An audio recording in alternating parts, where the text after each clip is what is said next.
Bienvenue à une nouvelle saison de l'émission À votre service à l'antenne de TVCO. Pour cette première émission, nous recevons Madame Louise Préfontaine qui nous parle de l'Université du troisième âge.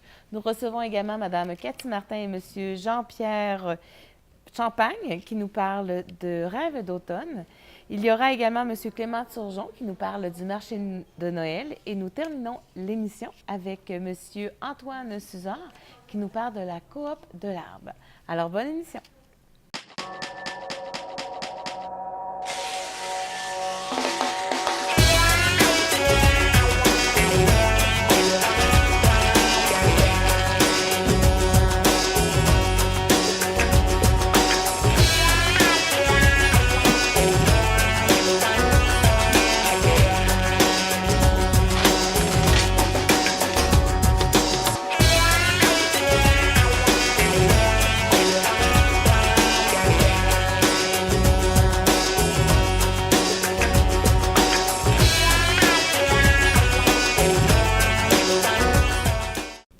Madame Louise Préfontaine, bonjour. Bonjour. Alors, vous êtes ici aujourd'hui pour nous parler de l'UTA. C'est exact, l'université du troisième âge. Ah oui, ça c'est important de bien le Oui, je définir. ne sais pas combien il y a d'âge dans la vie, mais en tous les cas, c'est celui-là. C'est le troisième. C'est le troisième, espérons qu'il y en a 5 et 6. Alors, vous êtes ici parce que l'an passé, on a vu M. Melon qui a laissé sa place finalement. C'est effectivement, maintenant, le nouveau président, c'est M. Yvan Dion, qui dirige en fait ou supervise l'ensemble de l'antenne de Charlevoix, parce qu'il faut se rappeler que c'est une antenne de l'Université de Sherbrooke et il y a des cours qui se donnent ici à Baie-Saint-Paul et également à la Malbaie, Oui. en alternance. Et c'est pas le même cours. C'est pas le même cours. Le cours de septembre qui se donne à Baie-Saint-Paul sera donné au mois de janvier à la Malbaie et vice-versa. OK. Alors, donc, je viens ici pour la promotion, surtout des cours qui vont être donnés en septembre. Ça commence le 24 septembre. Mais pour avant ici. de rentrer dans les cours, juste dire que vous êtes nouvellement aussi arrivé Oui, sur oui, ce je suis conseil. nouvellement arrivée sur le comité de direction, si vous voulez, c'est tout récent. Et on m'a délégué pour comme porte-parole, tout simplement. Ça aurait pu être quelqu'un d'autre, mais c'est moi. C'est vous. Alors, Voilà. on est chanceux de vous avoir avec nous aujourd'hui, justement pour parler des cours. C'est exact. Alors, les cours commencent pour la Malbaie. Ça commence le 16 septembre. Si vous permettez, je vais regarder Oui. mes notes. Alors, pour le secteur S, c'est le 16 septembre la semaine prochaine. Et pour Baie-Saint-Paul, c'est le 24 septembre. C'est le mercredi, en après-midi. Et cela s'adresse à toutes les personnes des 50 ans et plus qui ont souci d'occuper un peu leur esprit par l'acquisition de nouvelles connaissances. Il n'y a aucun prérequis, il n'y a pas d'examen. Je dis tout le temps, si vous oubliez le cours le lendemain, c'est pas bien grave. Vous avez le cours suivant pour vous reprendre. Alors, il n'y a pas d'effort important au point de vue cérébral. Mais ça nous permet justement je dirais, de prendre connaissance de données, de sujets que parfois on ne connaît pas Oui. et qui nous peut développer chez nous un intérêt ou pas. Et c'est ce que, à mon avis, est le plus important. Et il y a l'activité aussi sociale de rencontrer des gens parce que les groupes sont tout de même assez nombreux. Oui. On est tout de même presque une quarantaine ici, une cinquantaine à la Malbaie. Alors, ça semble susciter chez ces personnes-là un intérêt assez couru. Et ça fait assez longtemps, je ne sais pas exactement, une quinzaine d'années certainement, que l'UTA a une antenne dans Charlevoix. En plus, c'est des cours qui sont tellement intéressants. Moi, là, j'aimerais ça y aller. ça suscite l'intérêt. C'est des petites choses, des fois, qu'on a pensé, mais on n'a jamais pris l'information. Et c'est exact. Et si on a un intérêt plus ou moins certain, le premier cours, on peut assister au premier cours sans payer aucune inscription, puis on se désiste pour le second cours. Alors, ça nous permet de voir s'il y a un intérêt ou pas. Oui. Mais, comme je vous dis, il n'y a pas un effort épouvantable à donner, sinon d'être ouvert à certains sujets, dans certains cas, qu'on ne connaît pas. C'est tellement le fun d'apprendre tout le temps, hein? Oui, Alors là, il y a sûrement des thèmes pour les cours qui s'en viennent. oui, oui. Pour ce qui est de Baie-Saint-Paul, nous avons la guerre froide. En fait, la guerre froide qu'on a eue dans les années 50 entre la Russie et les États-Unis. Je me souviens, moi, ça a mon âge, d'avoir vécu ça avec cette appréhension de la guerre nucléaire. Alors, c'est M. Jean-François Conroy, qui est historien, qui va nous parler tout de même de la guerre de Corée, la crise des missiles de Cuba, tout ce qui est arrivé entre cette guerre-là entre les États-Unis et la Russie. On se demande même si ça ne recommencera pas avec l'histoire de l'Ukraine, si la guerre froide entre les États-Unis, tout revient, on dirait qu'on n'oublie pas. Hein? Non. L'homme n'oublie pas, mais n'oublie pas de revenir dans ses anciennes, dans ses mauvais, plis, je dirais, mauvais plis, tu sais, de retour à toutes les 60 ans, de revenir. De toute façon, la guerre a toujours existé. Si on regarde pour justement à la Malbaie, au mois de septembre, c'est l'autre cours, c'est concernant le Saint-Empire. Attendez, que je me retrouve. Le Saint-Empire romain et germanique. Je ne sais pas ce que c'est. Tout ce que je peux lire, en fait, c'est l'histoire de l'Europe. Ah oui. À partant de Clovis et Charlemagne. Donc, c'est assez loin. Tout ce que je sais de Charlemagne, c'est qu'il a créé l'école. Si on se fie à la fameuse chanson. Et alors, on va apprendre sur la création de l'Europe actuelle, avec toutes les guerres, bien sûr, qui ont eu lieu depuis de nombreuses années. Donc, le Saint-Empire germanique, romain germanique, va être donné par M. Yves Léger, anthropologue, à la Malbaie la semaine prochaine. Et ce cours-là sera donné ici en janvier pour les gens de Baie-Saint-Paul. OK. Et tout ce qui est du cours La guerre froide, qui est donné ici à Baie-Saint-Paul en première session, sera donné à la Malbaie à partir de janvier. Et rappelez avec qui c'est la guerre froide? La guerre froide, c'est avec Jean-François Conroy, historien. OK. Je ne connais pas ce monsieur. Et là, la façon dont vous fonctionnez, c'est il n'y a pas d'inscription, hein? Oui, il y a une inscription OK. de même, parce qu'il y a tout de même certains frais. OK. Et il y a une inscription qui se fait pour Baie-Saint-Paul le 24 septembre. Il s'agit d'arriver vers 13 h. Ça a lieu à la salle de l'Hôtel de Ville, la salle des réunions de l'Hôtel de Ville. Et il y a une inscription, il y a des frais d'inscription, et les frais seront payés, c'est envoyé par l'Université de Sherbrooke au milieu de la session. Et les gens s'inscrivent comme étudiants de l'UTA, de l'Université de Sherbrooke. On a un statut d'étudiant. Et puis, c'est la même chose, ça va avoir lieu à la Malbaie. C'est également le 16, où l'inscription se fait là. Et comme je vous dis, s'il n'y a pas tellement d'intérêt après avoir écouté le premier cours, on peut se désister. Sinon, les frais... Et ça coûte combien? C'est 67 $.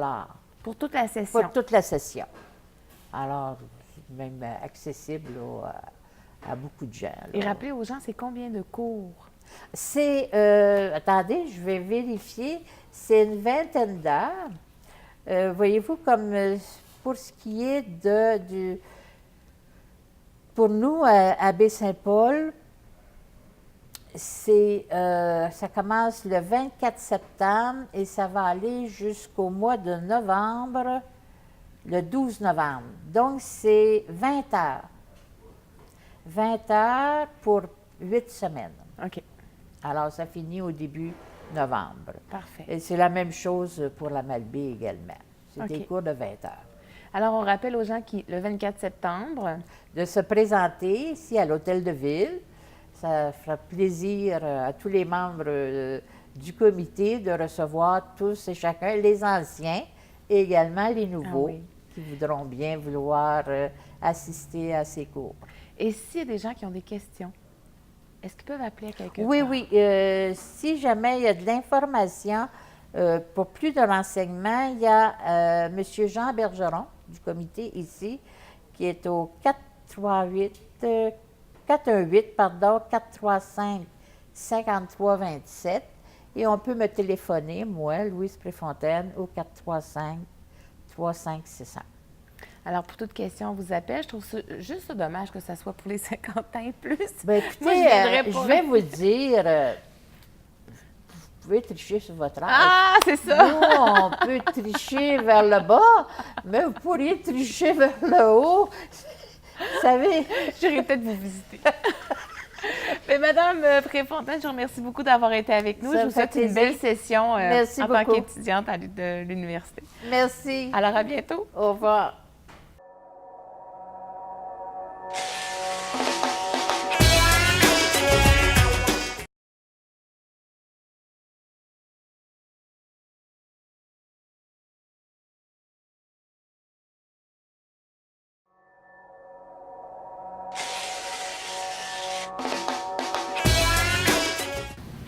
Cathy Martin et Jean-Pierre Champagne, bonjour. Bonjour. Bonjour. Alors, vous êtes ici pour nous parler de Rêve d'automne qui s'en vient à grands pas. Exact. Alors, Cathy, peut-être nous faire une petite intro de Rêve d'automne cette année qui va être sûrement très différent de l'an passé. On parle tellement de pays différents en partant. Oui, ben c'est ça. En fait, nous, le but dans Rêve d'automne, c'est aussi de faire découvrir de nouveaux horizons aux visiteurs et puis aux gens, évidemment, de Baie-Saint-Paul. Donc, on passe de l'Afrique, finalement, à la Russie cette année. Donc, à un grand contraste chaud et froid, on va pouvoir dire ça. Et je pense que ça va être très intéressant parce qu'on va pouvoir découvrir vraiment des artistes avec un talent assez exceptionnel. Les Russes, dans le monde des arts, sont réputés pour leur rigueur, pour leur maîtrise vraiment technique de toutes formes d'art. Donc, je pense qu'on va être très surpris cette année avec les artistes russes. Et combien vous recevez d'artistes cette année de la Russie? Dans l'échange de couleurs sur le monde, en fait, on va avoir à peu près 9 artistes russes entre la photographie, entre la peinture, les musiciens, etc. Donc, à peu près 9 représentants de la Russie, oui. Ah oui, il y a des musiciens aussi qui... Il va y avoir des musiciens qui vont... en fait, on a le groupe Octopus qui va se produire sur la scène devant l'église.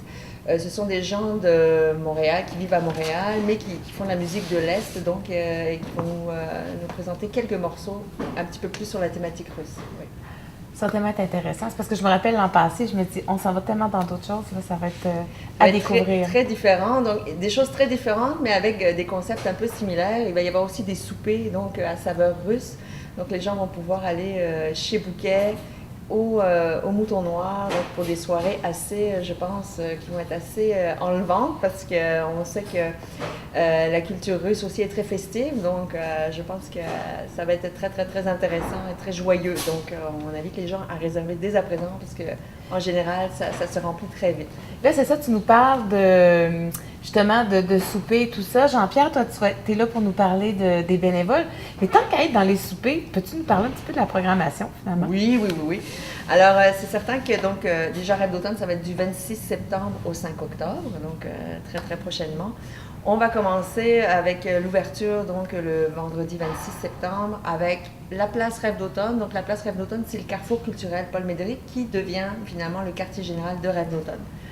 À cet endroit-là, cette année, on a vraiment voulu dynamiser la place Rêve d'automne, c'est-à-dire qu'à l'intérieur de la bâtisse, il y a évidemment des expositions comme le concours national de peinture, les expositions russes et québécoises, parce que l'échange est aussi avec des Québécois, donc une exposition de peinture, exposition de sculpture, on a des artistes, des sculpteurs russes donc, qui vont nous présenter leurs œuvres.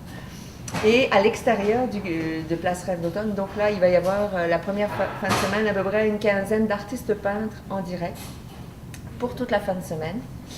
Le dimanche, on va pouvoir évidemment aller sur ce site d'activité, mais également sur la rue Saint-Joseph. Donc 23 artistes cette année qui vont peindre en direct, qui vont créer des œuvres, donc vraiment du début jusqu'à la fin, des œuvres qui vont être vendues à l'encan. Il va y avoir sur cette rue-là donc une caricaturiste qui va offrir gratuitement donc, aux visiteurs leur portrait. à connotation humoristique. On va avoir aussi une romancière qui va venir offrir une activité donc en lien avec les jeunes. Donc elle écrit des romans pour la jeunesse. Donc il va y avoir une activité peinture et roman. Donc on va mêler les mots aux couleurs. Nous allons avoir aussi donc la possibilité, les visiteurs vont avoir la possibilité de peindre, de se saisir de pinceau puis de participer à une toile collective sur place. Bien sûr, les jeunes ont un concours de peinture. Qu'est-ce qu'on va avoir? On va avoir des bonnes choses à manger, on va avoir de l'animation, de la musique. Donc cette journée-là, évidemment, c'est une journée toujours très attendue puis qui va être très, très agréable. Ça, c'est pour le dimanche 28. Après la semaine, on commence tranquillement la semaine. Les artistes russes arrivent à ce moment-là, donc on veut un petit peu leur montrer la région. Donc ils vont aller peindre probablement au Parc des Grands Jardins. Ils vont visiter un petit peu le Baie-Saint-Paul. Ils vont faire connaissance avec les artistes québécois parce que c'est ça aussi le but, hein, c'est de faire un échange autant artistique qu'humain. Donc les liens vont pouvoir commencer à se tisser. Donc j'ai assez hâte parce que les Russes ont un accent assez fort et puis il va falloir qu'on s'habitue, qu'on prête l'oreille un petit peu à leur langage très coloré. Donc ça va être très intéressant. On commence à étudier des mots en russe et à boire de la vodka parce que faut bien, c'est sûr. faut bien le faire. Alors, dis-moi donc, bois un verre de vodka en russe. Et comment? Invite-moi donc à boire un verre de vodka en russe. Ouais, je suis pas encore rendue là, mais ça sent bien, Je pratique encore. Là, tu vas être prête pour le 26. Mais je sais qu'on dit Nazdrovia quand on l'a bu. Hein, oui? Santé en russe, c'est Nazdrovia, donc ça, j'ai déjà saisi ça. Maintenant, le lancer du verre sur le mur, je l'ai pas encore tout Les à fait. restaurateurs sont pas C'est trop clink d'accord. clink. Fait qu'à partir du jeudi 2 octobre, donc les artistes russes vont être en direct au Carrefour, donc prêts à rencontrer les visiteurs. Donc on invite vraiment les gens à approcher ces gens-là, à voir un petit peu les réalisations qu'ils font parce que c'est, comme je disais, c'est vraiment impressionnant. Et puis après ça, donc les soupers, on a les circuits animés. Donc cette année, on a un nouveau circuit qui s'appelle le circuit des grands maîtres. À Baie-Saint-Paul, nous avons évidemment beaucoup de galeries d'art, c'est ce qui fait la réputation de la ville de Baie-Saint-Paul. Et certaines galeries d'art possèdent des collections très précieuses. Donc cette année, nous allons avoir le critique d'art Robert Bernier, qui est l'éditeur du magazine artistique Parcours. Peut-être des gens connaissent ça. Et puis Robert Bernier donc, va accompagner les gens qui vont vouloir un petit peu découvrir ses œuvres originales, ses collections originales dans certaines galeries. Là, on parle de la galerie Arestil, on parle de la galerie L'Harmattan, la galerie Clarence Gagnon et aussi le musée d'art contemporain. Donc les gens vont pouvoir en connaître un petit peu plus sur Riopelle, sur Andy Warhol, sur Marc-Aurèle Fortin, sur René Richard, en faisant la tournée avec M. Robert Bernier. Donc ça, c'est bien intéressant. Le circuit de Rosaire Tremblay est toujours d'actualité parce qu'il a toujours un succès auprès des foules. Donc un circuit en bus au niveau du patrimoine artistique et architectural de Baie-Saint-Paul. Qu'est-ce qu'on a encore? Ah oui, alors dans le cas de la Russie, là, ça c'est un atelier vraiment intéressant. Là, il faut vraiment saisir cette occasion. C'est un atelier d'iconographie. Donc les icônes, donc, ce sont vraiment des réalisations, des peintures avec des collages. Donc c'est une méthode qui date du 15e siècle. C'est une méthode issue des moines russes du 15e siècle. Donc on s'entend que c'est très ancien. Ça a passé à travers tout ce temps-là. Et donc on a un artiste russe qui vient proposer un atelier. Ça se passe sur 5 jours. Tout le matériel est fourni, les gens vont pouvoir travailler à la feuille d'or, on colle ça avec la vodka, avec des pigments naturels, c'est vraiment un autre monde. Cet artiste-là nous spécifie qu'on n'a pas besoin d'avoir des grands talents artistiques, c'est vraiment une initiation et les gens vont vraiment suivre tout le processus pour réaliser une icône. Ah donc oui. du début jusqu'à la fin. Donc c'est quelque chose d'exceptionnel. Ce monsieur-là, il fait des formations à Moscou aussi. Donc c'est vraiment la grande visite à Baie-Saint-Paul. Donc tout le monde peut participer à ça. De toute façon, avec la vodka, tout le monde peut créer Exactement. quelque chose d'intéressant. La vodka ne sert qu'à aider à se laisser aller Mais et tout à puis fait. à sortir notre côté créatif. Fait que ceux qui ont des craintes, il ne faut vraiment pas parce qu'on a tout ce qu'il faut pour vous mettre à l'aise. Ensuite, qu'est-ce qu'on a? Les ateliers d'iconographie. Alors oui, on arrive donc à la deuxième fin de semaine de Rêve d'automne. Là, c'est le rendez-vous des artistes. Donc cette année, on a une collaboration avec les galeries d'art et les ateliers d'art de Saint-Paul. La rue Saint-Jean-Baptiste va vraiment être dédiée à tous les artistes qui sont en galerie à Baie-Saint-Paul et dans les ateliers d'art. Donc, il va y avoir entre 70 et 80 artistes sur la rue Saint-Jean-Baptiste. Et la rue va se prolonger jusqu'à Place Rêve d'Automne, donc qui déjà va être très dynamisée la première fin de semaine, mais la deuxième fin de semaine encore plus. Donc, on va avoir plus d'une quarantaine d'artistes devant la Place Rêve d'Automne. Donc, les gens vont vraiment pouvoir circuler sur tout ce secteur-là, avec évidemment des spectacles musicaux sur tous les sites et sur la scène aussi devant l'église. Donc, ça va être une fin de semaine assez intense. Donc, je pense qu'il y en aura pour tous les goûts. Les gens ne pourront pas s'ennuyer une seule seconde. Non, c'est sûr. Impossible. Mais là, j'écoute ça, là, puis là, je me dis, justement, Jean-Pierre, son rôle, de trouver des bénévoles, parce qu'écoute, pour réaliser un événement comme ça prend des gens qui vont vous aider. On va en avoir besoin de beaucoup cette année, oui. Oui, Jean-Pierre. Beaucoup Il plus réfléchit, il dit, Non, on est mais passé, là. je pensais à l'année passée, puis je pense à cette année. Beaucoup plus de bénévoles cette année à cause justement de la place Rêve d'Automne qui va être maintenant extérieure et intérieure. Alors, c'est un défi. J'ai déjà une bonne banque de bénévoles de plusieurs années. Mais on passe des messages à travers les réseaux. On demande à tout le monde qui sont libres de vouloir participer, d'être bénévole avec nous pour vivre une belle expérience aussi du festival. Alors, cette année, en fin de compte, moi, je calcule pas loin de 75 à 90 bénévoles pour l'événement, répartis sur la période du 26 au 5 octobre. Alors, qu'est-ce que ça fait, un bénévole Rêve d'Automne? C'est donner de l'information aux touristes, des indications, connaître un petit peu le programme. Vendre le bracelet de Rêve d'Automne pour pouvoir participer à l'événement. Il y a d'autres menus tâches là, qui sont un peu connexes. Là, mais je dirais que les tâches, en général, c'est l'accueil. On a beaucoup de postes d'accueil partout sur les rues fermées et au carrefour. Le recrutement, on a toujours, pour tous les bénévoles, on a aussi un concours. On sait qu'on ne fait pas du bénévolat pour avoir des cadeaux, avoir quelque chose en retour, mais on est content d'être capable de dire que tous les bénévoles qui vont participer cette année, ils ont une chance de gagner, comme exemple, avec Élie Charlevoix cette année, un voyage de 100 km en hélicoptère, qui a une valeur quand même de 900 $. Alors, tous ceux qui vont avoir acheté des bracelets et nos bénévoles vont pouvoir participer à ce tirage-là. Et on fait toujours, après le festival de peinture, pour se regrouper après, on fait toujours un petit souper rencontre avec nos bénévoles pour les remercier. Oui. Et on a toujours plusieurs petits cadeaux pour eux autres à remettre pour vraiment les remercier de l'événement, d'avoir participé. Oui. Ça fait que non, c'est une bonne tâche. D'année en année, c'est une bonne tâche d'aller chercher ces personnes-là, mais on a du plaisir aussi à travailler ensemble. Et oui, puis de rencontrer les gens qui viennent, les gens de l'extérieur, les gens d'ici. C'est juste y aller, je veux dire, c'est une belle expérience. C'est ça, quelqu'un qui n'a jamais fait de bénévolat, ça vaut la peine. Il faut que tu sois capable de t'amuser aussi en même temps. Oui. Pas juste bénévole, c'est de participer à la tâche, là, mais il faut que tu le fasses d'une façon à t'amuser aussi.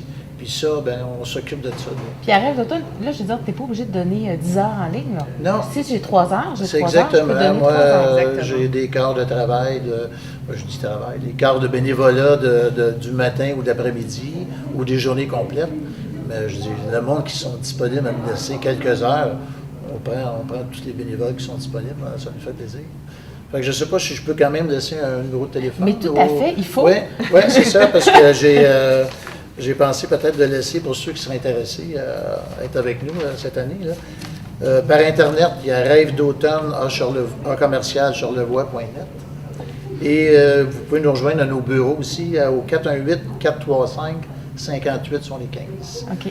Alors, ça, on vous invite tous à venir faire du bénévolat avec nous cette année pour continuer ce beau festival de peinture. Ben oui, collaborer à ce projet-là qui est tellement intéressant. Et Cathy, si on veut, la programmation est disponible partout? Alors, la programmation est disponible dans les nombreux commerces. Elle est disponible sur notre site Internet, donc rêvedautomne.com. Les bracelets aussi, juste pour donner un petit mot sur le bracelet, les bracelets sont présentement en pré-vente. Donc, jusqu'au 25, avant l'événement, les gens ont accès au bracelet Rêve d'Automne pour 5 $. À partir du 26, ça va être 7 $. Là, on passe le message, on invite les gens à se le procurer. On sait que c'est une source de financement important pour nous. La photolithographie aussi de cette année, c'est une source de revenus intéressant. Je n'ai pas parlé de M. Bruni tantôt, mais cette année, on a la visite de M. Umberto Bruni, qui est un artiste, un patrimoine vivant de la peinture québécoise. Donc, c'est un monsieur qui va avoir 100 ans au mois de novembre et puis qui a tellement hâte de venir nous rejoindre là, pour la première fin de semaine de Rêve d'automne. Donc, il va être là. Il va y avoir une conférence sur son parcours et donc on va être, si tout va bien, on va pouvoir le rencontrer et puis discuter avec ce monsieur-là qui a connu bien des affaires, bien des courants artistiques au Québec là, depuis le début. Donc, alors là, il y aurait tellement de choses à dire, mais Ben tellement, oui, ben oui. procurez-vous la programmation. Absolument. Parce que là, tu parlais tantôt juste des soupers, mais il y a tellement de choses, procurez-vous-la. Appelez Jean-Pierre pour vous impliquer, ça vaut la peine, on se fait du fun. Absolument. Alors, on se donne rendez-vous à partir du 26 septembre. Absolument. Et merci Jean-Pierre Ricus d'avoir été avec nous Merci. aujourd'hui. Ben, merci beaucoup On et à vous très attend. bientôt. Merci. À bientôt.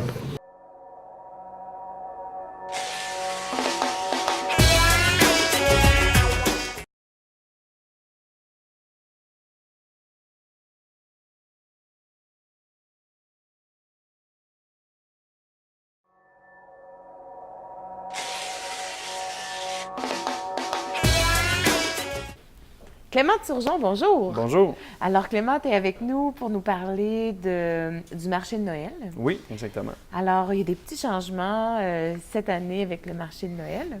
Oui, bien en fait, c'est ça. Moi, je viens parler du marché de Noël, mais un petit peu au nom du festif, parce que c'est ça la nouvelle. En fait, on a fait une entente avec le marché de Noël, donc on va faire la coordination de l'événement. Donc, quand même, l'organisation globale, le CLD qui était ceux qui s'en occupaient au départ restent là, évidemment, mais c'est nous qui va prendre vraiment l'organisation de l'événement qui va être à sa 6e édition là, cette année.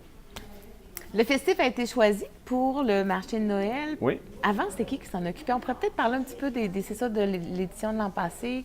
Oui, le marché de Noël, en fait, c'était beaucoup avec le CLD, Oui. puis c'était à contrat. Donc, l'organisation était vraiment plus concentrée avec l'équipe du CLD. Puis là, tranquillement, ils veulent donner l'organisation à d'autres gens et peut-être avoir un nouveau souffle aussi, apporter des nouveautés. Donc, c'est comme ça un petit peu. On avait déjà des liens avec le CLD. Donc, c'est un peu comme ça qu'on a été approchés. Puis nous, l'objectif cette année, c'est vraiment pas de tout chambouler. On va vraiment être là aussi en mode observation. On va apporter des nouveautés, on va bonifier la programmation.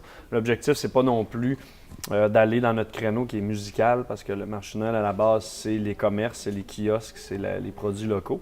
Donc, on va essayer de continuer à développer la programmation dans ce sens-là, en bonifiant les activités qui sont déjà en place aussi. Oui, mais ce qui est le fun avec le festif, c'est que c'est des jeunes, c'est des idées nouvelles, c'est des choses qu'on ne penserait peut-être pas aussi, parce que vous voyez beaucoup de choses, là. Oui, oui, tout à fait, c'est ça. C'est sûr qu'on va apporter notre couleur, ajouter des activités originales. Il y a beaucoup de trucs qu'on est en train de discuter. Comme je dis, c'est ça, là, on essaie de voir, on va vraiment miser sur les forces de la programmation. Il y a plein d'activités qui sont là depuis des années, comme le concours culinaire, mais nous, on va vraiment le pousser à un autre niveau pour justement donner peut-être un nouveau souffle à ce type d'activité-là. Il y a plusieurs activités comme ça qu'on va pousser un petit peu plus. Il y a aussi le défi de la rue qui va être modifié, donc l'enfouissement des fils. Il y a tous les systèmes d'illumination, donc qui vont être, les gens vont voir une grosse différence sur l'illumination de la rue. Donc, il y a quand même beaucoup de changements qui vont être là cette année. Okay. Là, on a passé le 5e anniversaire, puis ça se parle quand même beaucoup au Québec, là, le marché de Noël de Baie-Saint-Paul. Est-ce que vous avez été capable de regarder l'an passé comment ça avait été? Parce que quand on s'investit dans un projet comme ça, il faut poser un œil sur comment ça avait été. Oui, c'est sûr. Bien, moi, j'ai eu la chance de travailler au marché de Noël pendant 3 ans. L'année dernière, j'étais pas là, mais j'étais là en tant que festivalier beaucoup. Donc, j'ai pu remarquer justement les forces, les faiblesses, les trucs à améliorer, les trucs à enlever peut-être de la programmation. Donc, on a quand même un bon, je dirais, un diagnostic de l'événement. Donc, l'an passé, y avait-tu beaucoup de monde? Excuse-moi, Clément, je te coupe. Y avait-tu beaucoup de monde qui sont allés... C'était quoi l'achalandage ou la visite? C'était un achalandage un peu plus de 12 000 personnes. Il y a eu une journée surtout très glaciale, là, très, très froide. Donc ça, on n'est pas en contrôle de ça. Donc ça a été plus difficile pour une journée. Mais sinon, l'achalandage est quand même assez constant d'année en année. Les gens de Charlevoix réservent tout au moins une journée dans les 2 fins de semaine pour venir. Puis il y a beaucoup, beaucoup de gens de Québec, vu qu'on est proche de Québec, qui viennent même aller-retour. Donc, c'est ça, c'est assez constant comme achalandage. OK. Alors là, pour la session, la 6e édition, Oui. finalement, est-ce qu'il y a des choses dont tu peux nous parler qui vont être... Bien, je dirais que c'est ça, on va faire l'ensemble de programmation dans à peu près un mois, donc c'est difficile d'annoncer des trucs officiellement, mais comme je dis, il va y avoir beaucoup de bonifications, donc les gens peuvent s'attendre. Concours culinaire, là, on va en parler beaucoup parce qu'on a vraiment apporté un nouveau concept. On va avoir des partenariats aussi avec d'autres événements qui vont venir présenter des activités, un petit peu des pré-festivals, donc qui vont venir dans le marché de Noël. Donc, ça va être des partenariats intéressants. Le Carrefour culturel va revenir avec un partenariat encore plus fort. Donc, je dirais que c'est ça pour l'instant que je peux dire. Les illuminations, comme j'ai dit, il va y avoir des modifications. On va pouvoir, en quelque sorte, ouvrir la nouvelle rue, là, la nouvelle configuration. Ça va être le premier événement qui va avoir lieu sur la nouvelle rue Saint-Jean-Baptiste, telle qu'on va la connaître maintenant. Donc, c'est ça, il y a plusieurs activités qui vont être annoncées, là, évidemment. Et si les gens veulent louer, Oui. on le sait, là, c'est toutes des petites cabanes. Alors, Oui. si on veut louer les cabanes, comment ça fonctionne? Est-ce que c'est le temps maintenant, là? Oui, tout à fait. Là, on a déjà une quinzaine sur les 29 de réservés. Donc, ça part vite. Vous appelez au CLD. Ça, c'est le CLD qui s'occupe encore de la gestion. C'est au 435-3673 et vous faites le poste 6908. Vous allez parler à l'agente au CLD, puis vous pouvez faire la réservation d'un kiosque complet ou d'un demi-kiosque là, selon les besoins. Mais c'est le temps là, de faire la réservation. OK. Et ça, il Ouais. faut les louer pour les parce que c'est 2 fins de semaine. Rappelons que Oui. c'est ça, le marché de Noël, ça se passe sur 2 fins de semaine. Oui. Puis d'ailleurs, les dates, c'est 28, 29, 30 novembre et 5, 6, 7 décembre. C'est décalé d'une semaine, donc c'est un petit peu plus tard dans décembre. Puis c'est un peu. Puis on voulait ça aussi, je pense que ça nous rapproche un petit peu plus de l'ambiance de Noël. Ça va nous donner plus de chance d'avoir de la neige aussi Oui. sur la rue, là. Puis c'est ça, pour les kiosques, c'est les 2 fins de semaine. Il peut y avoir des fois des possibilités d'arrangement pour une seule fin de semaine. Ça dépend toujours des autres, les demandes des autres kiosques. OK. Oui. Alors, on s'attend à du nouveau. On s'attend aussi à voir ce qui existait finalement. Oui. Mais j'ai hâte de voir ça va être quoi le nouveau, voir l'ambiance, l'animation. Oui, tout à fait. C'est sûr que nous, on est spécialistes de l'animation Oui. musicale, donc on va en retrouver évidemment. On va aussi améliorer justement l'infrastructure pour présenter les spectacles. Donc, on va avoir des trucs un petit peu... côté sonorisation, ça va être déjà mieux aussi. Donc voilà, on a hâte que les gens viennent Et cette s'il y a année. des gens, Clément, qui auraient des avis ou des idées à vous donner, est-ce Oui. que c'est possible? Oui, tout à fait. Il y a plusieurs moyens. Si les gens nous suivent sur notre page Facebook Le Festif ou la page Facebook Le Marché de Noël, vous pouvez envoyer les suggestions directement là. Sinon, vous pouvez les envoyer par courriel à info@lefestif.ca. Donc, si vous avez des activités, si vous êtes artiste, si vous êtes artisan, vous avez des questions, vous écrivez, puis on va vous répondre quand même assez vite, là. Puis vous considérez quand même les idées qui viennent, qui vous parviennent. Oui, tout à fait. Comme j'ai dit, on va être vraiment à l'écoute cette année aussi. On ajoute des trucs. Là, l'événement approche vite, donc ça va être beaucoup une édition qu'on va écouter les gens, qu'on va observer, qu'on va prendre des notes pour justement préparer encore mieux l'avenir, là. OK. Oui. Alors, Clément, merci d'avoir été avec nous pour parler du marché de Noël. On se prépare. Oui. On réserve notre kiosque si on veut participer. Oui, tout à fait. Puis on vous donne des idées parce qu'on en entend beaucoup. Hein, les gens, s'ils faisaient ça, s'ils faisaient ça. Bien, Oui. là, c'est le temps de les donner. des Oui, idées. c'est le temps, c'est ça. Puis s'il y en a aussi qui ont des suggestions pour notre festival, le Festif, qui est à l'été, on est déjà dans l'organisation. Donc, les gens peuvent aussi nous soumettre des suggestions. Bon, merci Clément. On Ben, se dit à merci. bientôt parce que Oui. tu vas nous en reparler pour Oui, tout quand à ça fait. va arriver. Oui, Ben, merci.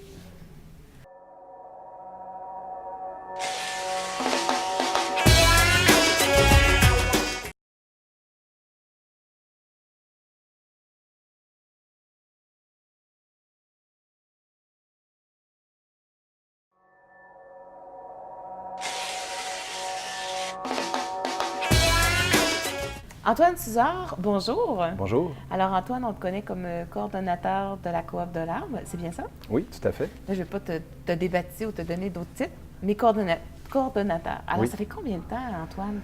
La Coop de l'Arbre a été fondée en 2007, donc au jour de l'Arbre 2007, c'est-à-dire au mois de mai.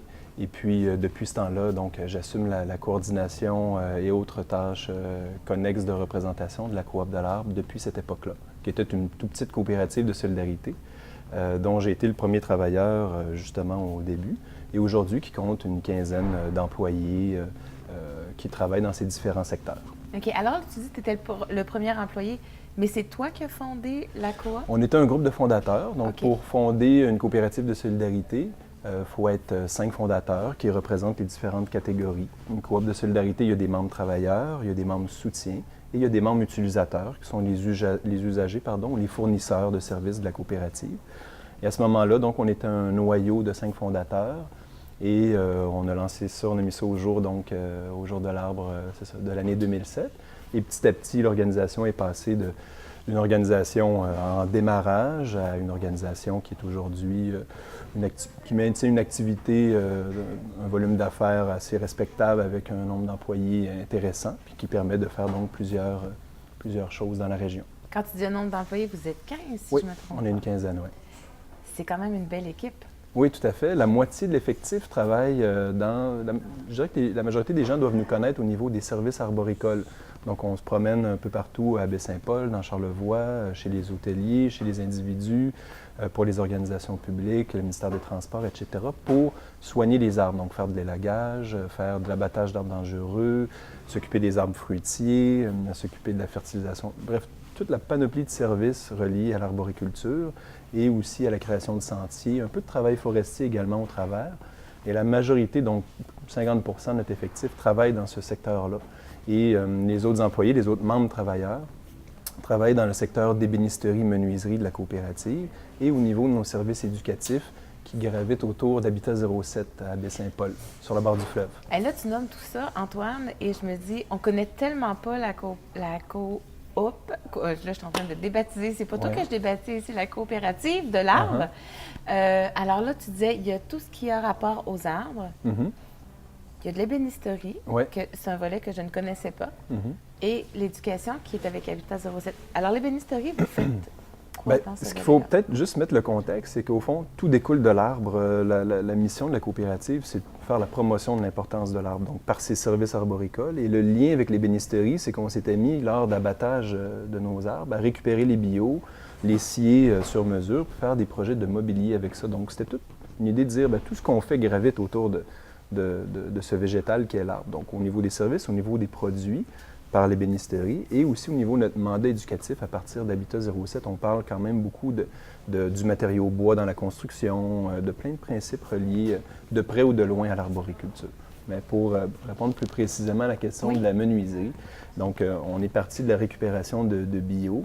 On s'est mis à faire du mobilier sur mesure pour nos partenaires, c'est-à-dire Ville de Baie-Saint-Paul, d'autres clients de la région ou même à l'extérieur de Charlevoix. Et à partir de ça, étant donné qu'il y a un contexte de saisonnalité dans ce secteur-là de mobilier, on a commencé à travailler des projets plus de construction pour aller un petit peu plus loin puis être capable de stabiliser les emplois du secteur. Donc, on a commencé à faire des petites constructions, chalets, maisons de villégiature. Et voilà, donc c'est un secteur qui est actuellement en émergence, qu'on souhaite développer des projets d'envergure autour de notre atelier d'ébénisterie menuiserie.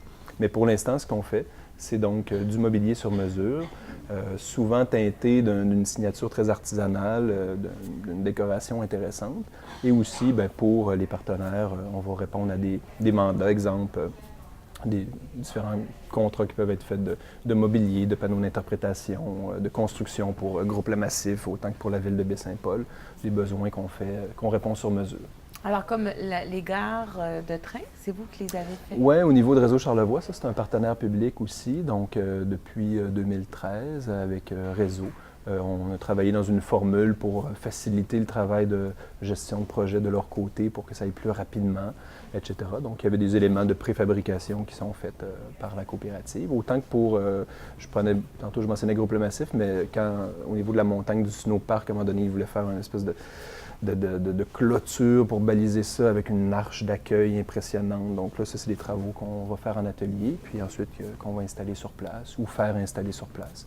Parce que donc, ça peut être autant pour un groupe qui est aussi gros que le Massif que pour un particulier, finalement. Là. Oui. Donc pour un particulier, souvent, ça va ressembler, ça peut être une table, un banc. Nos produits sont aussi de mobilier de jardin de base, sont aussi présents au centre jardin de l'Abbé, ici, à Baie-Saint-Paul. Donc, au fond, les gens ils vont pouvoir voir nos produits de base à cet endroit-là, ou parce que le bouche à oreille ou en allant sur notre site web, etc., ils vont voir d'autres réalisations qu'on fait. OK.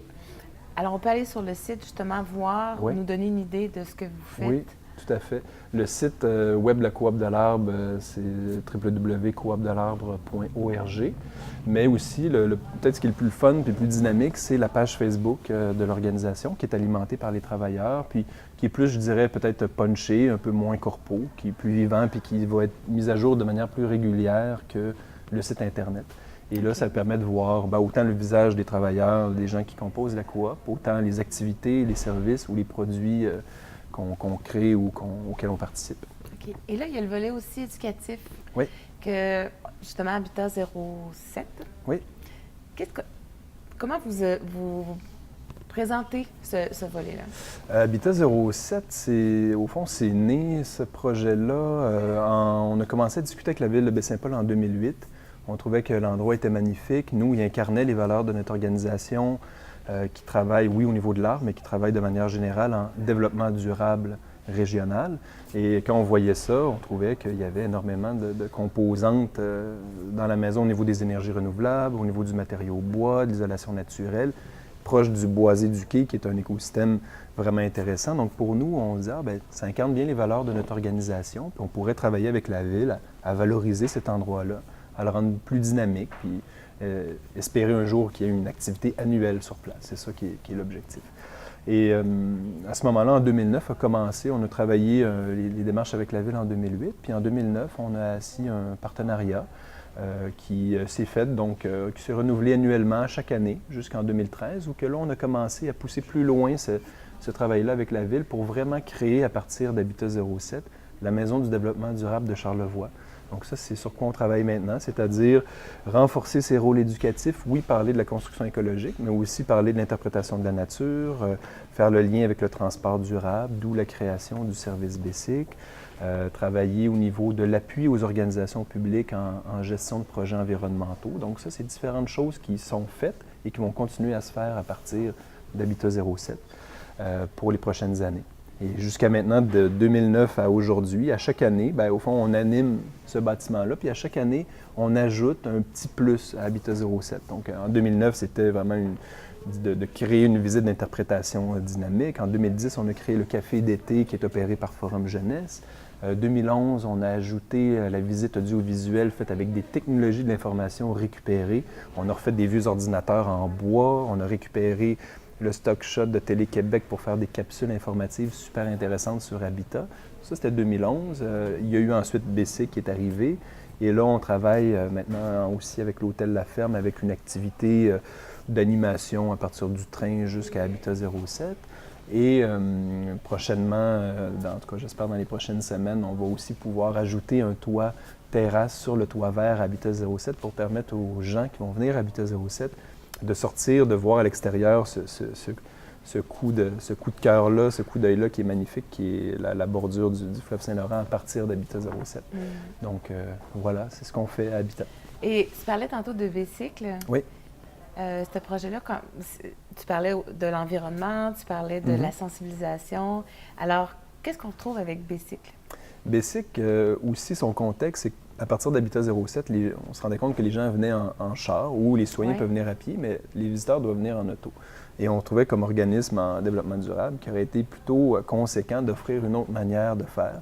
Puis louer des vélos, il y a des gens qui le font déjà. Donc, au fond, c'était plus de dire, faisons quelque chose à l'image d'Habitat 07 au niveau de la récupération. Puis en même temps, on essaie à la Coop de l'Arbre de toujours travailler en maillage avec les entreprises, les organisations de Baie-Saint-Paul. Donc, on s'est dit, faisons un service de transport durable, oui, pour permettre aux gens d'arriver à Habitat 07 à vélo ou prendre des vélos à partir de là et de se mailler donc avec d'autres organisations. Donc, la boulangerie, Chacun son pain, la Caisse des jardins de la Vallée du Gouffre, la Ville de Baie-Saint-Paul, le pavillon Paul-Médéric, le musée d'art contemporain, le restaurant La Muse. Pendant un temps, c'était aussi avec les campings, le Genévrier, puis le camping du Gouffre, etc. Donc, ça permettait aux usagers d'avoir un vélo à prix modique, de le prendre à partir d'un endroit, puis de pouvoir le laisser à un autre de manière très simple, puis en même temps, de découvrir aussi Baie-Saint-Paul autrement. Et chemin faisant, ça nous permettait aussi d'offrir à tous ces participants-là des stations de bicycle dans leur organisation, donc des cartes qui expliquent bien Baie-Saint-Paul, puis des parcours qui sont suggérés. Donc, en soi, le service permet de répondre à un besoin, si on veut, d'avoir un vélo d'appoint, puis en même temps, créer une vitrine d'information à Baie-Saint-Paul. Les gens souvent regardent la carte pour comprendre où sont les choses. Et aussi, vu qu'on est à l'ère du mesurable, bien, on a mis un odomètre sur chacun des vélos. Fait que ça nous permet de quantifier l'utilisation des usagers, des vélos. Et ça nous permet, comme ça, en fin d'année, de dire, bien, l'ensemble des vélos Bessic, cette année, ont permis d'épargner 5000 km de chars qui ont été faits à vélo, ce qui correspond à une tonne cubique de gaz à effet de serre épargné par l'usage du vélo.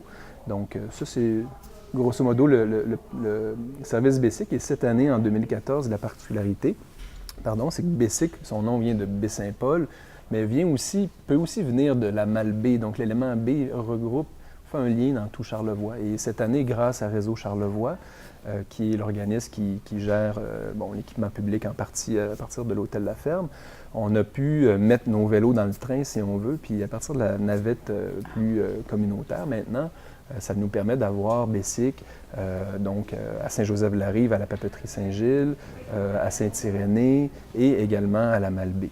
Donc, au fond, ça fait que maintenant, ça fait une belle interconnexion des transports, trains et vélos. Donc, les gens, ils débarquent de la navette, ils ont accès à des vélos, etc. Puis ça permet d'enraciner plus Bessic, oui, à Baie-Saint-Paul, mais aussi à l'extérieur. C'est tombé génial. J'en reviens pas. Je t'écoute, je trouve ça extraordinaire. Finalement, les idées, ça n'arrête juste pas dans vos têtes. Bien, c'est une organisation d'une quinzaine de personnes, puis la mission de la coopérative, elle est vraiment séparée entre les services, les produits, puis l'implication. Donc, ça nous permet, dans ces trois secteurs-là, puis avec 15 personnes jeunes et dynamiques, d'avoir énormément d'idées, c'est sûr. Ensuite, il faut faire le tri, puis choisir les idées les plus, disons, stratégiques. Mais oui, ça nous permet de toucher à plein de choses. Et là, on a commencé aussi en 2014 notre première publication. On a créé un guide qui s'appelle « Construire avec le paysage », qui est un guide pour expliquer aux gens comment construire leur maison dans Charlevoix sans scraper le couvert forestier, en aménageant de manière durable, en faisant des percées visuelles, etc.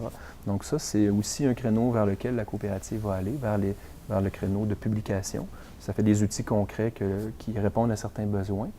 Et on a aussi, dans notre secteur éco-forestier, maintenant une ferme agroforestière aux éboulements. Donc, à la frontière de Baie-Saint-Paul, les éboulements, ça, c'est magnifique. À partir de là, on fait du sirop d'érable, du sirop de bouleau. Et là, dans les prochaines semaines, on va aussi inoculer des champignons gourmets sous couvert forestier.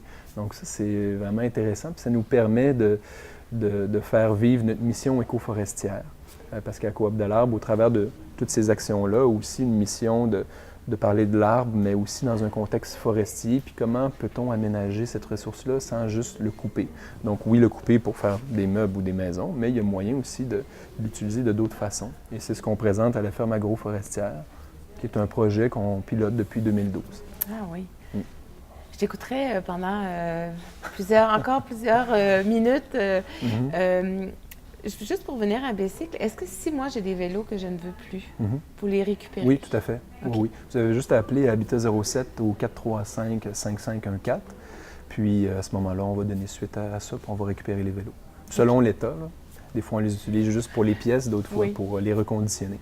Alors, pour avoir accès à tous vos services, parce que la panoplie est très, très grande, alors on peut, comme tu disais tantôt, aller sur le site web ou idéalement. la page... Oui, la page Facebook ou le site web de la Coop, c'est rendu tout interrelié, ça, de toute façon. Donc, voilà, puis ça va nous faire plaisir. La Coop est en opération à l'année, même s'il y a plusieurs activités qui sont très saisonnières. Il y a une activité de fond qui est à l'année. Et vous n'êtes pas nominé pour un prix? On a eu une très belle distinction au mois de mai dernier. On avait gagné à l'époque le concours québécois en entrepreneuriat en 2008. On avait gagné comme nouvelle entreprise pour Charlevoix, mais aussi pour la capitale nationale en économie sociale. Et suivant ça, il y a eu un prix spécial cette année qui s'adressait aux lauréats des 10 dernières années. Puis dans toutes les entreprises confondues, toutes catégories, donc sur 100 entreprises lauréates des 10 catégories des 10 dernières années, il sortait un prix qui s'appelait le prix Réussite Inc. et qui évaluait finalement le développement des entreprises. Et la Coop est terminée comme un grand coup de cœur du jury. Donc, au fond, comme bon deuxième, si on veut, de ce concours-là. Donc, c'est une excellente reconnaissance, étant donné surtout, et aussi, je dirais que le mouvement coopératif n'étaient pas représentés.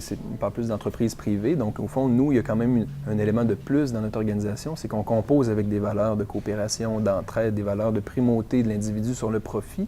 On est vraiment dans un contexte d'entreprise autonome de ses revenus et services, mais qui, en plus, œuvre avec une mission assez large, environnementale et sociale, et en plus avec une gouvernance plus complexe étant sous formule coopérative. Donc, c'était autant pour nous, pour la région de Charlevoix et aussi pour le mouvement coopératif, une belle reconnaissance. C'est un prix assez important. Et qu'une coopérative se dresse là dans les finalistes, c'était quelque chose de vraiment bien. Et ça me permet aussi de, mentionnant le mouvement coopératif, donc aussi de mentionner qu'on va organiser imminemment, donc au mois d'octobre, une première journée de la coopération dans Charlevoix. On est en train de ficeler cette activité-là avec notre partenaire qui sont les Caisses des Jardins de Charlevoix. Donc, imminemment, ça va sortir là, plus officiel. Ouais, ça va être une belle activité. Puis surtout, nous, comme coopérative, on parle beaucoup de notre travail dans la communauté, nos services et produits, mais on a une mission coopérative d'encourager la coopération. C'est ce qu'on a commencé à faire avec le Forum Jeunesse, avec la Coop Café Multi à l'époque, avec le petit café d'été, pardon. Oui. Et c'est ce qu'on souhaite encourager plus dans les prochaines années. Alors, si on a des idées, des suggestions, on peut... Vous pouvez nous communiquer. Parfait. Bien, Antoine, merci beaucoup d'avoir été avec nous. Merci d'exister. Je trouve ça extraordinaire comme... Non, mais je trouve ça extraordinaire comme projet, toutes vos idées, tout ce que vous allez toucher, je trouve que on en a besoin finalement. Puis moi, je suis le porte-parole de l'organisation, mais c'est vraiment une organisation... Au fond, toute organisation se base sur un groupe, puis la coopérative, c'est un groupe dynamique. Allez voir nos faces sur le site web ou sur Facebook. Bien, merci Antoine. Parfait. Merci. À bientôt. Au revoir.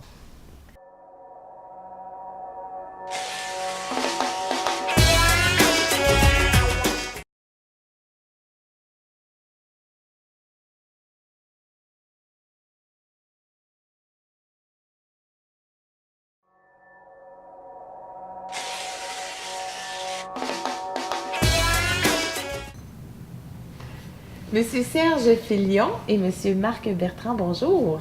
Bonjour. Alors, des visages nouveaux pour nous ici. Vous allez nous parler d'urbanisme, c'est bien ça? Oui. De congrès, tout ça. Mais je vais vous laisser avant ça vous présenter. Ah mon Dieu, bien moi je fais partie du conseil d'administration de l'Ordre des urbanistes du Québec, qui représente à peu près 1200 urbanistes, et ça couvre tout le territoire du Québec. Et ça fait 3 ans que je me battais au sein du conseil d'administration pour attirer notre assemblée annuelle à Baie-Saint-Paul, parce que je trouvais qu'il y avait beaucoup de choses à dire et à montrer. Ah oui. Alors enfin, c'est cette année, Ça se mercredi réalise. prochain, le 24, et l'ouverture est vraiment à 3h, 15h de l'après-midi. Il y a une grande conférence d'ouverture. Mais là, on va en revenir sur le beau contenu parce qu'il y a plein de choses à dire. Avant ça, on va passer à M. Bertrand. Bon. Juste vous présenter. Moi, je suis urbaniste Marc Bertrand. Je suis urbaniste aussi, membre de l'Ordre des urbanistes du Québec.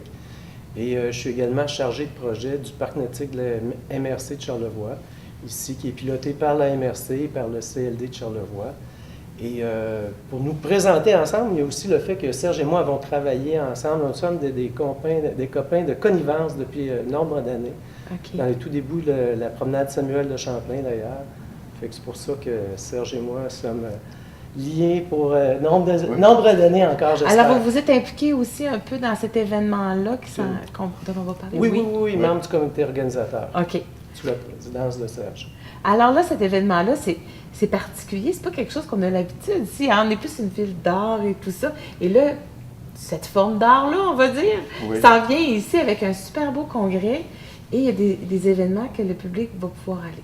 Oui, et c'est pas tellement loin de l'art. Une des raisons pourquoi on fait ça, c'est que Charlevoix a une réputation formidable de beauté, d'harmonie dans les paysages et tout ça. Mais s'il n'y avait pas les plans d'urbanisme, les schémas d'aménagement, on pourrait faire des erreurs, comme on en fait dans toutes les villes, et qui sont des fois irréparables, des fois coûteuses à rétablir. Alors l'idée, c'est de faire cette rencontre entre les régions du Québec et les grandes villes comme Montréal, Québec, de sortir les urbanistes de leur sentier habituel et de voir comment aussi en région, il y a des grands, mais des très grands enjeux en matière d'aménagement du territoire. Et c'est de ça qu'on va parler. Et surtout, j'allais tantôt parler de la conférence d'ouverture, parce que c'est un de nos buts principaux, c'est qu'on voulait partager ce savoir. Et je vous rappelle que la conférence est vraiment de niveau international, là. On a des gens de France, de Suisse, des États-Unis, on aura quelqu'un de Chicago, on a quelqu'un du Canada anglais. Et on a des Québécois d'excellence à cette conférence d'ouverture pour vous faire une histoire. C'est quoi l'enjeu du bassin Grand Lac Saint-Laurent? Globalement, c'est 3,5 millions de kilomètres carrés. C'est énorme, là, et c'est 20 de l'eau potable du monde. Et deuxièmement, qu'est-ce qu'on peut faire, nous, à Saint-Siméon, dans nos chalets de Charlevoix, pour protéger la ressource eau, pour que le fleuve soit encore potable dans 20 ans, quand au Sahel, il n'y aura plus d'eau. Alors, c'est vraiment, là, c'est comme le géant, le cul sur le bord du Cap-Diamant, les pieds dans l'eau du Saint-Laurent. C'est un peu cette histoire-là qu'on va vous raconter, mais en partant de l'international. Donc, le premier conférencier, c'est M. Josse, qui est président de l'Association internationale de l'eau, secrétariat international de l'eau. Ça relève de l'ONU. Et puis, on a des gens du Québec qui viennent. On a M. Benoît Bouchard qui va venir nous parler de l'organisme qui gère le bassin Grand Lac les niveaux d'eau. Et puis, on a deux personnalités de Québec, Pierre Lahoud, qui est un photographe aérien, qui vient nous faire. Il va nous faire rêver, il va nous faire tomber en amour avec le fleuve. Il y a tout un visuel extraordinaire. C'est un poète, c'est un historien, c'est un urbaniste. Et il y a M. Henri Dorion, qui lui est un avocat urbaniste, qui va venir nous parler du problème de gestion avec des frontières quand il y a plusieurs pays impliqués. Et finalement, il y a l'île aux Pommes, dont Gaston Derry est propriétaire. C'est une toute petite île qui logerait à peu près dans la bibliothèque ici, mais qui a fait classer comme patrimoine naturel privé, en renonçant éternellement au droit de développement. Alors, comme vous voyez, on a les deux pieds sur le grand bassin, sur l'infiniment petit. Et là, je vous écoute, puis je me dis, urbaniste, c'est un mot qui est tellement loin des gens, hein, quelque part. C'est près, là, mais dans notre tête, à nous, c'est loin, parce que urbaniste, qu'est-ce que ça veut dire? Qu'est-ce qu'on fait? Mais finalement, quand vous l'expliquez, on se rend compte que c'est tellement proche de nous. C'est de chaque jour, en effet. C'est tout l'aménagement de nos villes, de nos villages, bien souvent, c'est les urbanistes qui y ont pensé, qui les planifient, c'est nous qui le vivons à chaque jour. Donc aujourd'hui, si on parle du fleuve de façon sur la base économique, il y a un message politique qu'on veut redonner la vie au fleuve Saint-Laurent, mais c'est important aussi que les planificateurs, les urbanistes de chacune de nos villes se retournent ici et pensent la ville pour nous vers le fleuve. Et ça ici, c'est le message qu'on souhaite passer lors du congrès à Baie-Saint-Paul, c'est comment, dans tout le bassin hydrographique, repenser notre planification pour tout le chapelet de villes et villages le long du fleuve, c'est-à-dire maintenant on se retourne vers le fleuve. Quand on parle du bassin, on parle en fait de tout le fleuve avec les grands lacs, c'est ça? OK. Oui. Et je reviens sur votre notion d'œuvre d'art. Dans le fond, on se dit, nous les urbanistes, une ville comme Montréal, ou Québec ou Baie-Saint-Paul, c'est une œuvre d'art, mais on est, dans le cas de Québec, mettons, 700 000 à dessiner, parce que chaque fois qu'on demande un permis, chaque fois qu'on coupe un arbre, chaque fois qu'on plante un arbre, on fait la ville. Donc, c'est une œuvre collective, imaginez. Et le rôle des urbanistes et des élus, c'est de faire en sorte, c'est un peu comme le rôle de chef d'orchestre, qu'il y ait une espèce d'harmonie, qu'il y ait une espèce de vision. On veut être où dans 50 ans? On dit ça comme le gars à la retraite, là, si on veut finir, il faut commencer. Alors, ça commence aujourd'hui. Chaque fois qu'on émet un permis, on fait la ville de demain. Alors, c'est important qu'il y ait une vision, mais en même temps qu'on ait les pieds là, carrément à terre pour dire à chaque permis qu'on donne, vas-tu dans la bonne direction, celui-là? Puis, je ne badinais pas tantôt en disant de la fosse septique au bassin, là. Tout est intéressant. Tout a des conséquences sur le système hydrique du Saint-Laurent. Puis l'eau, là, ça va être la prochaine guerre mondiale autour de l'eau. C'est le grand enjeu mondial. Alors nous, on veut que quand on manquera d'eau en Afrique, on pourra dire le Saint-Laurent, on ne l'a pas sali. Il est encore propre. Mon Dieu, je suis presque bouche bée, je suis suspendue à vos mots, parce que c'est extraordinaire. Ça donne juste le goût, finalement, d'aller c'est un beau métier, à cette conférence. Ben oui, mais je suis en train de dire quelle œuvre collective qu'on est en train de créer. Et justement, on souhaitait, là, en amont de notre congrès, qui est bien sûr un congrès d'urbanistes, mais au départ, on voulait vraiment que ce soit ouvert à toute la population pour qu'on puisse se rendre compte un peu des raisonnements qu'on a et d'où on part pour ensuite mettre ça en application dans nos villes. Mais on souhaite que la population soit présente en grand nombre, bien sûr. Ben pour sensibiliser aussi, hein? Exact. Puis Baie-Saint-Paul, quand, je veux vous dire, moi, quand Serge m'a approché pour faire partie de ce comité organisateur-là, j'ai demandé une chose. Si ça a lieu à Baie-Saint-Paul, ça m'intéresse, ou sinon ça ne m'intéresse pas. Et pour moi, c'était très important. Oui, je travaille ici depuis nombre d'années et j'adore la région, bien sûr, mais aussi je trouvais que historiquement, c'est un endroit vraiment, c'est un lieu stratégique dans l'estuaire du fleuve Saint-Laurent, le passage de l'île aux Coudes, Baie-Saint-Paul, hein, la première messe de Jacques-Cartier était ici, les bateaux s'arrêtaient ici. C'est un endroit, c'est un passage crucial dans le fleuve. Et pour moi, c'est ici qui doit être une base marine qui doit repartir Et j'espère que Baie-Saint-Paul, on y pensera pour comme ce petit joyau-là, d'où il faut repartir un peu notre stratégie maritime du Saint-Laurent. Et j'y crois sincèrement. Et oui, parce que le fleuve est là, puis on est comme habitué, hein, c'est pas grave, c'est le fleuve. Tu sais, il y a comme un peu banalisé tout ça, finalement, puis je pense qu'une conférence comme ça va juste redonner vie à c'est magnifique, là. Puis la chance qu'on a. Si vous me permettez, un mot que je voudrais rajouter, parce qu'on n'est pas juste des artistes qui ont une espèce de vision d'avenir sur une œuvre collective, mais on sait compter aussi. Oui, beaucoup. tout à fait. Et la façon dont on occupe notre territoire, on parle beaucoup de compression budgétaire, de problèmes en santé, en éducation, mais on pense sincèrement que les urbanistes ont une clé pour la solution. C'est-à-dire que si on faisait nos villes autrement, si on les densifiait légèrement, mais respectueusement du milieu d'accueil, il y a tout un art là, pour ramasser les villes sur elles-mêmes, pour faire la promotion de la marche à pied, du transport en commun, tu sais, augmenter la qualité de vie, diminuer les pollutions, les gens soient heureux dans leur ville, ce qui ne les empêche pas de sortir les week-ends puis n'importe quand pour visiter le pays. Mais notre façon d'occuper le territoire actuellement au Québec, quand on se compare dans le monde, là, et on a beaucoup de chiffres là-dessus, c'est coûteux. Hein? Québec, c'est 4 fois la France. Le Québec habité, c'est énorme, puis c'est pas la population de Shanghai, là. Alors, on ne sera jamais aussi riche que les Chinois quand on sait que nous autres, ça gèle, dégèle 30 fois par année, qu'il faut déneiger. Il y a des coûts faramineux. Donc, si les gouvernements cherchent un endroit où économiser, on aura des secrets pour eux. On préconçu comme ça et comme ça. Alors, la conférence, on parlait, c'est le 24 septembre, c'est ça? À 15 heures. À 15 heures. 15 heures à l'hôtel La Ferme, hein, l'ouverture, oui. Au centre des congrès, oui. Oui, ce sera ouvert par le ministre d'Amour avec Mme Caroline Simard qui vient à l'ouverture. Donc, c'est... Est-ce qu'il y a un coût? Non. Okay. C'est gratuit. C'est gratuit pour tout le monde. M. Fortin sera là aussi. Jean Fortin, bien sûr, Fortin, le maire, bien sûr, de le maire de Baie-Saint-Paul. Baie-Saint-Paul, puis qui est aussi président de la CRE, je pense. Alors, le milieu suit ça depuis un an. Là. Depuis un an qu'on travaille sur cet événement. C'est pas une surprise pour eux. Quand on invite les écoles secondaires, on invite tout le monde, finalement. Ben oui, ben on le souhaite. C'est comme, Non, on le souhaite, sincèrement. Là, puis, regarde, c'est un message de nos bases de réflexion, mais aussi, sachez que dans nos congrès aussi, il y a des choses, il y a des thèmes qui sont très concrets sur ce qu'on veut réaliser, sur le dragage. Il y a aussi des applications extrêmement concrètes vers où on va dans tout ça. On veut aussi, on va se rendre sur le site du massif, la naissance d'un géant. La naissance du géant, On va aller voir comment... On va à l'accouchement. On a un laboratoire extraordinaire ici, puis on souhaite que tous les urbanistes et les aménagistes du Québec viennent en prendre compte dans une période, on s'entend, où c'est très joli et très beau, juste en amont. Vous avez bien choisi, oui, c'est ça. Je dirais pas que c'est un hasard. Non, c'est ça, exactement. Alors, M. Bertrand et M. Fillon, merci d'avoir été avec nous. On vous souhaite un beau séjour. Alors, vous êtes ici, mais beau séjour ici je dans reviens Charlevoix. régulièrement, Exact. avec grand plaisir d'ailleurs. Ah oui.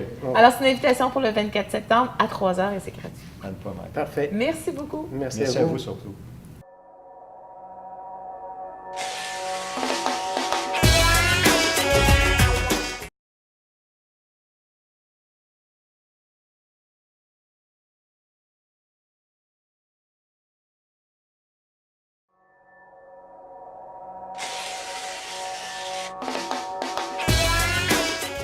Merci aux invités d'avoir été avec nous. Si vous voulez vous aussi vous joindre à nous, vous pouvez nous contacter au 88 435 5134 ou par Internet à tvco@charlevoix.net.